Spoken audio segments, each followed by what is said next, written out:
सुबह के 5 बजे गांव की महिलाएं रोड पकड़कर जा रही थी।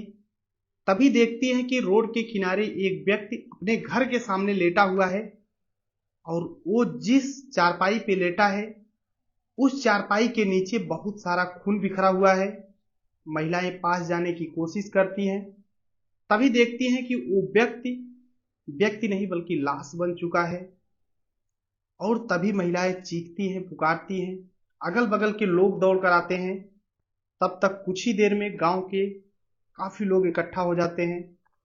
उसी में से कोई एक व्यक्ति पुलिस को फोन करता है। पुलिस मौके पर आ जाती है और जब पुलिस आती है तो देखती है कि उस व्यक्ति को भारी चोट लगी है। उस व्यक्ति की मृत्यु हो चुकी है।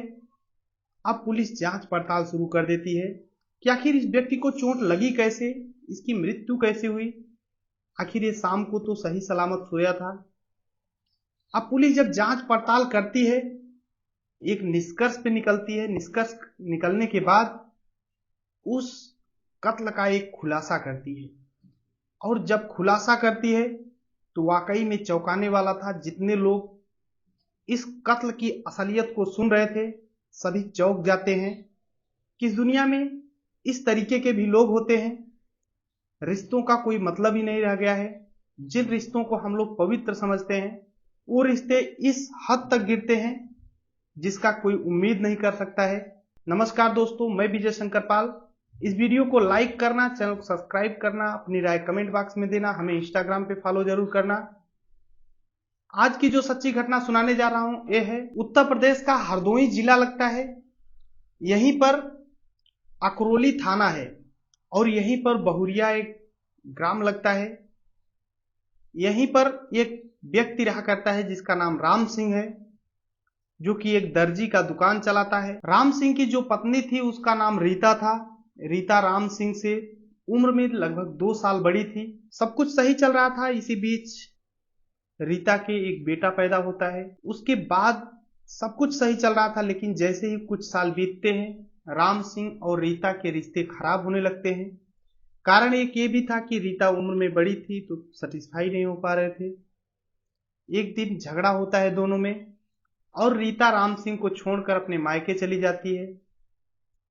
अब राम सिंह सोचता है कि थोड़ा टाइम बीतेगा, रीता आ जाएगी, लेकिन रीता नहीं आती है। धीरे धीरे 10 साल बीत जाते हैं। अब 10 साल के बाद राम सिंह फिर से अपनी एक शादी कर लेता है। उस लड़की का नाम रीना होता है। बगल के ही गांव में शादी कर लेता है। अब रीना राम सिंह से 10 साल की छोटी थी, लेकिन सब कुछ सही चल रहा था। जैसे ही कुछ टाइम बीतता है रीना को 2 बेटे पैदा होते हैं। घर में खुशियां आ जाती है। सब कुछ सही सलामत चल रहा था। टाइम बीतता जाता है। समय बीतते हुए जो राम सिंह था ये दर्जी का काम किया करता था तो अपने दुकान जाता आता घर पे। सब कुछ सही चल रहा था। समय बीतता जाता है। राम सिंह की जो अवस्था थी वो भी धीरे धीरे ढलती जाती है। अब राम सिंह दुकान जाता है, काम करता, घर पे आता, लेकिन इसी बीच राम सिंह को शराब की लत लग जाती है। राम सिंह दिन भर काम करता, शाम को शराब पीता और फिर घर आ जाता। अब ऐसे ही धीरे धीरे समय जब बीतता है तो राम सिंह को शराब की इतनी ज्यादा लत लग जाती है कि वो अपने पत्नी को भी भूलने लगता है। दिन में काम करता, शाम को शराब पीता, सो जाता। लेकिन जो रीना थी ये पति का सुख नहीं पा रही थी। ये सोचती थी कि पति आएगा तो शाम को साथ में खाना खाएंगे, उसके बाद साथ में लेटेंगे, एक दूसरे से प्यार करेंगे, प्यार मोहब्बत वाली बातें करेंगे, दोनों साथ में रहेंगे। लेकिन ऐसा कुछ था नहीं। राम सिंह दिन भर काम करता और शाम को शराब पीकर आता, थोड़ा बहुता खाना खाता, उसके बाद जिधर लेटता फिर उसी लेटने में सुबह हो जाती। पत्नी परेशान। राम सिंह के बगल में ही राम सिंह के चाचा थे जिसका नाम श्रीपाल था। श्रीपाल के 2 बेटे थे। एक का नाम भूरा, एक का नाम कमलेश था। कमलेश बीकॉम की तैयारी कर रहा था, पढ़ाई कर रहा था, लेकिन जो भूरा था ये दूसरे की दुकान में सिलाई का ही काम किया करता था। 17 जुलाई 2020 को राम सिंह हमेशा की तरह जाता है, काम करता है अपने ही दुकान में। उसके बाद शाम को दुकान से जब निकलता है तो शराब पीता है। शराब पीने के बाद घर आता है। उस दिन उसकी पत्नी रीना अपने मायके चली गई थी। राम सिंह आता है, खाना बना हुआ था, राम सिंह की मम्मी खाना बनाई थी और खाना खाता है, उसके बाद सो जाता है। सोने के बाद क्योंकि गर्मी का टाइम था तो अपने घर के सामने रोड थी, रोड के किनारे ही अपना एक चारपाई बिछाता है, वहीं पे लेट जाता है, सो जाता है। सुबह गांव की महिलाएं लगभग 5 बजे उसी रोड से जा रही थी तो देखती हैं कि राम सिंह के चारपाई के नीचे खून काफी मात्रा में पड़ा हुआ है। और जब पास में जाती हैं तो देखती हैं कि राम सिंह की मृत्यु हो चुकी है। गांव के लोग इकट्ठा होते हैं, मौके पर पुलिस आती है। थाना प्रभारी संतोष तिवारी अपने टीम के साथ पहुंचते हैं और जांच पड़ताल स्टार्ट कर देते हैं। देखते हैं कि जो राम सिंह है उसके शरीर पर काफी घाव लगे हुए हैं, उसके पेट पर, चेहरे पर, गर्दन में काफी घाव के निशान हैं, कुल्हाड़ी के निशान हैं। इस तरीके से देखते हैं तो लाश को अपने कस्टडी में ले लेते हैं और पोस्टमार्टम के लिए भेज देते हैं। फिर जांच पड़ताल शुरू कर देते हैं। पुलिस जांच पड़ताल में लग जाती है। उसे लगता है कि कोई दुश्मन होगा। पुलिस टीम पता करती है कि आखिर ये जो शख्स है राम सिंह, इसका किसी से दुश्मनी तो नहीं थी या फिर किसी से पैसे से लेन देन। इस तरीके से काफी एंगल से पता करने की कोशिश करती है पुलिस, लेकिन कुछ पता नहीं चल पा रहा था। पुलिस फिर सोचती है कि ऐसा ना हो कि घर में ही इसके कुछ हो। अब इसकी, राम सिंह की जो पत्नी थी, ये भी मायके से आ जाती है और रोने पीटने लगती है। पुलिस हैरान थी कि आखिर कातिल कौन है। जांच पड़ताल करते हुए थोड़ा टाइम बीतता है। अब पुलिस क्या करती है, उसे कुछ एंगल मिलता है जांच के समय।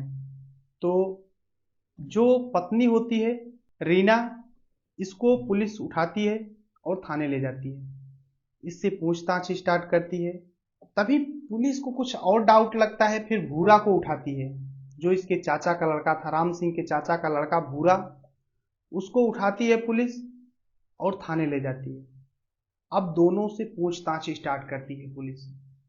पूछताछ में ये लोग बातों में फंसने लगते हैं। जब बातों में फंसने लगते हैं तो पुलिस अपने अंदाज में पूछताछ जब स्टार्ट करती है तो दोनों टूट जाते हैं। टूटने के बाद जो कहानी बताते हैं वाकई में शर्मनाक है और दिल दहलाने वाली है।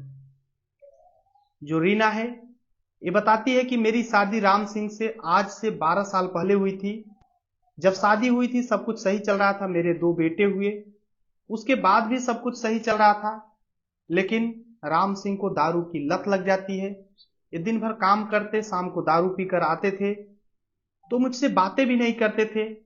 मैं सोचती थी मेरे पति आएंगे, मुझसे बात करेंगे, मेरे साथ प्यारी प्यारी बातें करेंगे, मेरे साथ लेटेंगे, लेकिन ऐसा कुछ था नहीं। वो काम करके आते, शराब पीते और एक तरफ सो जाते थे, मेरा कोई ख्याल ही नहीं करते थे। लेकिन इसी बीच भूरा जो है एक दिन कहीं से मछली पकड़ कर लाता है और रीना के पास जाता है। तो रीना उस समय सब्जियां काट रही थी, शाम का टाइम था। तो भूरा बोलता है कि भाभी सब्जी मत बनाओ, मेरे पास मछली है, इसको बनाओ, शाम को खाएंगे। तो रीना जो थी भूरा से बोलती है, वाह देवर जी, आप तो बहुत अच्छा मछलियां मार लेते हैं, लेकिन कोई ऐसी मछली फंसाओ जो तुम्हारे लायक हो। तो भूरा बोलता है कि कोई मछली जाल में फंसती ही नहीं है। इसी तरीके से हंसी मजाक चल रहा था भाभी और देवर में। तभी भूरा बोलता है, ठीक है भाभी जी, मैं जा रहा हूं, आप मछली बनाओ। और जैसे ही बाहर निकलता है राम सिंह आ जाता है। तो राम सिंह बोलता है, और भूरा कैसे हो? तो भूरा बताता है कि मैंने भाभी को मछली दिया है और बना रही हैं, शाम को खाते हैं साथ में। तो राम सिंह बोलता है कि ठीक है, तुम मछली लाए हो तो मैं शराब लाता हूं, दोनों लोग शराब पियेंगे और मछली खाएंगे, फिर चैन से सोएंगे। अब राम सिंह जाता है और शराब लाता है और इधर मछली बन रही थी। दोनों साथ में शाम को बैठते हैं, पैक भिड़ाते हैं, दोनों पीते हैं, खूब अच्छा खासा पीते हैं और फिर खाते हैं। और राम सिंह हमेशा की तरह जब शराब पीता है, खाना खाता है तो लेट जाता है, उसे होश ही नहीं होता कि मैं कहां पर हूं। लेकिन भूरा को ऐसा नहीं था। उधर जो रीना थी ये खाना सभी को खिलाती भी है, परोसती भी है। उसी बीच भूरा से और रीना से हंसी मजाक भी चल रही थी। लेकिन खाना खाने के बाद जब राम सिंह एक कोने पड़ जाता है, सो जाता है, तो बचते हैं भूरा और रीना। दोनों में हंसी मजाक होता है। इसी बीच भूरा रीना का हाथ पकड़ लेता है और रीना भी अपने आप को रोक नहीं पाती, दोनों एक दूसरे से पास में आ जाते हैं, दोनों की दूरियां मिट जाती हैं। अब दोनों में शारीरिक संबंध बन जाता है। जब एक बार शारीरिक संबंध बनता है तो ये रुकने का नाम ही नहीं लेता है। ये दोनों लगातार जब भी मौका पाते, जब ये दिन में चला जाया करता था राम सिंह अपने ड्यूटी, तो भूरा दिन में आ जाता घर पे। अब भूरा और रीना का ये लगातार का सिलसिला चलने लगा। ये दोनों एक दूसरे से शारीरिक संबंध लगातार बनाना शुरू कर देते हैं। लेकिन कहते हैं कि गलत काम कितना भी शातिर तरीके से करो लेकिन छिपता नहीं है। ऐसे ही एक समय आता है, रीना की जो सासू माँ होती हैं, राधा देवी जिसका नाम होता है, वो एक दिन रीना और भूरा को आपत्तिजनक अवस्था में देख लेती हैं। और जब देखती हैं तो बहुत ज्यादा गुस्सा होती है। बोलती हैं कि तुम मेरे बेटे को धोखा दे रही हो, मेरा बेटा तुम्हारे ऊपर इतना विश्वास करता है। रीना को बहुत ज्यादा उल्टा सीधा बोलती हैं। भूरा वहीं पर बैठा होता है, वो भी अपना कपड़ा पहनता है और सिर नीचे करके वहां से निकल जाता है। लेकिन जो रीना होती है, ये अपने सासू माँ के पैरों पे गिर जाती है, बोलती है माफ कर दो, आज के बाद मैं ऐसा कभी नहीं करूंगी। अगर ऐसा कभी करूंगी तो मेरे साथ जो मर्जी हो कर लेना, अब मैं ऐसी गलती नहीं करूंगी। अब जो राधा देवी थी, ये अपने पति ईश्वर सिंह से बताती, यानी राम सिंह के पिता से। ईश्वर सिंह जब सुनते हैं कि इस तरीके का मैटर है, तो ईश्वर सिंह अपने पत्नी राधा देवी से बोलते हैं कि बेटे को मत बताना, नहीं तो मैटर गंभीर हो जाएगा और बाहर भी ये मैटर जाएगा तो बेइज्जती हम ही लोगों की होगी। इसलिए अगर वो माफी मांग रही है तो जाने दो, माफ कर देते हैं उसको। अब यहां तक तो ठीक था। भूरा और ये जो रीना थे, दोनों मिल नहीं पा रहे थे। दोनों एक दूसरे से मिलने के लिए बेकरार थे, लेकिन अब मिलने का मौका नहीं मिल पा रहा था। भूरा किसी बहाने से भी घर पे आ भी नहीं पा रहा था। भूरा वैसे भी घर पे नहीं आ रहा था क्योंकि आने लायक कोई मुंह था नहीं। एक दिन जब भूरा मार्केट में जा रहा था, तभी राम सिंह मिलता है भूरा से। राम सिंह बोलता है भूरा से कि भूरा, तुम आजकल मेरे घर की तरफ नहीं आते हो, क्या बात है? तो भूरा को लगता है कि राम सिंह को तो अभी असलियत पता ही नहीं है। फिर राम सिंह भूरा से बोलता है कि भूरा, आज आना घर पे मेरे, यहीं पर पार्टी होगी और मैं शराब लाऊंगा, पीते हैं दोनों लोग, साथ में खाएंगे। तो भूरा बोलता है ठीक है भैया, लेकिन चला जाता है। वो प्लान बना के रखा था कि मैं आऊंगा नहीं, क्योंकि आऊंगा तो जो राम सिंह के पिता हैं और मम्मी है जानती हैं पूरा मैटर, तो दिक्कत हो जाएगी। इसलिए राम सिंह शाम को शराब लेकर आता है और भूरा का इंतजार करता है, लेकिन भूरा आता नहीं। तो राम सिंह भूरा के घर पे चला जाता है और भूरा को जबरदस्ती उठा कर लाता है, बोलता है चलो साथ में खाते पीते हैं। अब भूरा जब आ जाता है, जब पकड़ के लाता है, अब ये दोनों शराब पीते हैं साथ में। लेकिन जो इसके सास ससुर थे रीना के, ये देख रहे थे, लेकिन भाई जब बेटा खुद लाया है तो कोई बोल नहीं पा रहा था। लेकिन अब भूरा का रास्ता फिर से खुलने लगता है, भूरा फिर से आता है, फिर से शारीरिक संबंध फिर से वैसे ही चलने लगता है। अब कोई बोलने वाला था नहीं।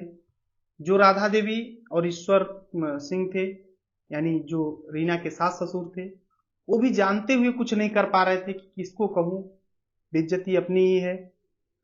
तो जानते हुए कुछ नहीं कर पा रहे थे। अब भूरा और रीना का लगातार संबंध फिर से बनना स्टार्ट उसी तरीके से हो जाता है। लेकिन एक दिन राम सिंह सुबह सुबह जैसे ही निकलता है, खेत की तरफ जाता है, तो देखता है कि राम सिंह की पत्नी रीना और भूरा दोनों आपत्तिजनक अवस्था में हैं।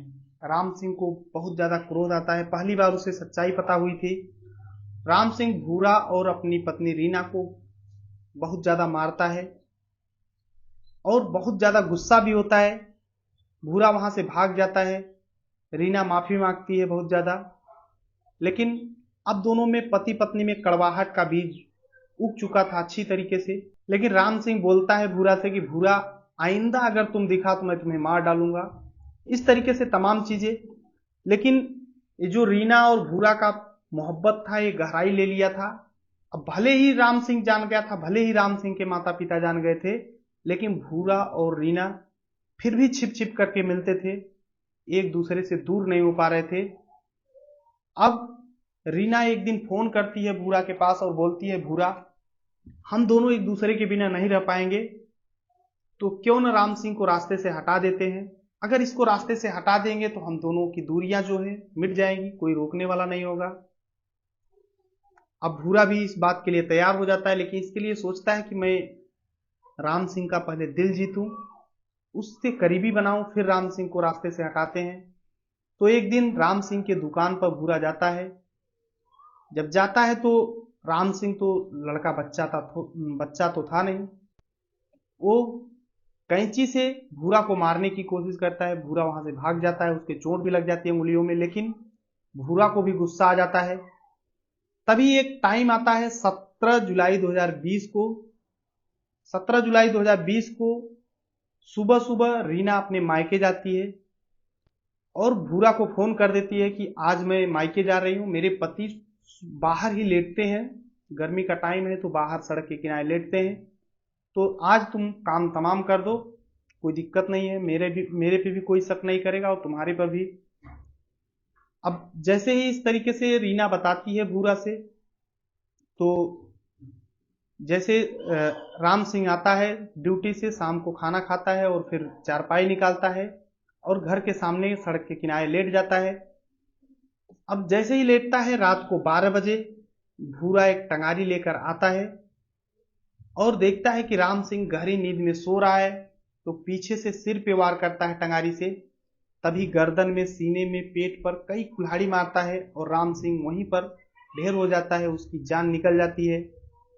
और फिर भूरा उस टंगारी को लगभग 700 मीटर दूर एक कुएं में ले जाता है, फेंक देता है। उसके बाद वहां से अपने घर चला जाता है और सो जाता है। लगता है कि किसी को पता ही नहीं, लेकिन कहते हैं कि क्राइम कितनी भी शातिर तरीके से किया जाए, एक न एक दिन खुलासा जरूर हो जाता है। अब दोनों की ही तहरीर पर पुलिस मुकदमा दर्ज करती है, दोनों को कोर्ट में पेश करती है। आज के डेट में दोनों सलाखों के पीछे हैं, जेल में हैं। लेकिन इस पूरी घटना में आपको क्या सीखने को मिला, क्या जानने को मिला, अपनी राय कमेंट बॉक्स में जरूर देना। बाकी पूरी घटना सुनाने का उद्देश्य किसी को परेशान करना है, दुख पहुंचाना नहीं, बल्कि आप सभी को जागरूक करना है। जहां रहें अपना और अपनों का ख्याल रखें। बाकी इस वीडियो को लाइक करो, चैनल सब्सक्राइब करो। मिलते हैं ऐसे ही धमाकेदार वीडियो में, तब तक के लिए जय हिंद, वंदे मातरम।